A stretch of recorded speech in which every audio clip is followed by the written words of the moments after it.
Ebrahim Raisi ইরানের বিচার ব্যবস্থার বিভিন্ন গুরুত্বপূর্ণ পদে কাজ করেছেন।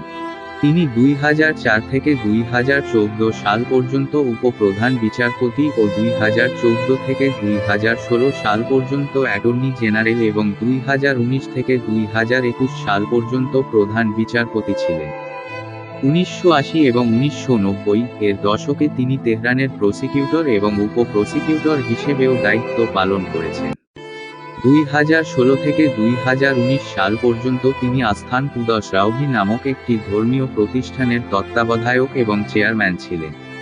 রাইসি 2006 সালে দক্ষিণ খোরাসান প্রদেশ থেকে প্রথমবারের মতো বিশেষজ্ঞ পরিষদের সদস্য নির্বাচিত হন। তিনি মাসহাদের জুমা নামাজের ইমাম এবং ইমাম রেজা মাজারের প্রধান ইমাম আহমদ আলা মোরহুদার জামাতা। রাইসি 2017 সালে রাষ্ট্রপতি নির্বাচনে প্রতিদ্বন্দ্বিতা করেছিলেন, কিন্তু মধ্যপন্থী রাষ্ট্রপতি হাসান রুহানির কাছে পরাজিত হন। তিনি তেহরানের কসাই নামে পরিচিত, কারণ তিনি 1988 সালে ইরানে হাজার হাজার রাজনৈতিক বন্দীর মৃত্যুদণ্ড কার্যকর করার কমিটির একজন সদস্য ছিলেন। এই কারণে তাকে মৃত্যু কমিটি নামেও ডাকা হয়। মার্কিন যুক্তরাষ্ট্রের ফরেন অ্যাসেটস কন্ট্রোল অফিস তাকে নিষিদ্ধ করেছে এবং আন্তর্জাতিক মানবাধিকার সংস্থা ও জাতিসংঘের বিশেষ প্রতিবেদকরা তাকে মানবতার বিরুদ্ধে অপরাধের জন্য অভিযুক্ত করেছে।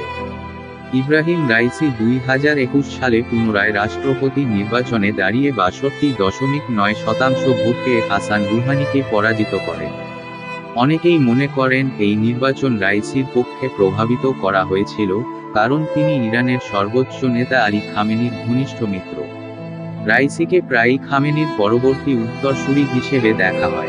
ইরানি রাজনীতিতে রাইসি একজন কঠোরপন্থী নেতা হিসেবে পরিচিত। তার রাষ্ট্রপতি থাকাকালীন সময়ে মার্কিন যুক্তরাষ্ট্রের সাথে পারমাণবিক চুক্তি জেসিপিওএ নিয়ে আলোচনা আটকে যায় এবং 2022 সালের শেষের দিকে মাহসা আমিনির মৃত্যুর পর দেশটিতে বড় ধরনের প্রতিবাদ হয়। রাইসির সময় ইরান ইউরেনিয়াম সমৃদ্ধকরণ বাড়িয়েছে, আন্তর্জাতিক পরিদর্শনে বাধা দিয়েছে এবং রাশিয়ার ইউক্রেন আক্রমণে সমর্থন দিয়েছে।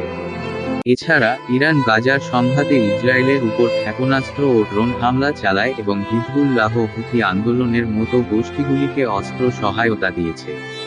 19 মে 2024 সালে রবিবার ইব্রাহিম রাইসি পূর্ব আজারবাইজানের প্রদেশে জলপাই এলাকায় প্রেসিডেন্ট ইলহাম আলীর সাথে জলাধার প্রকল্প উদ্বোধন শেষে ফেরার পথে রাইসিকে বহনকারী একটি হেলিকপ্টার ইরানের উত্তর পশ্চিমে ফারজাকান এলাকার একটি বনে বিধ্বস্ত হয়।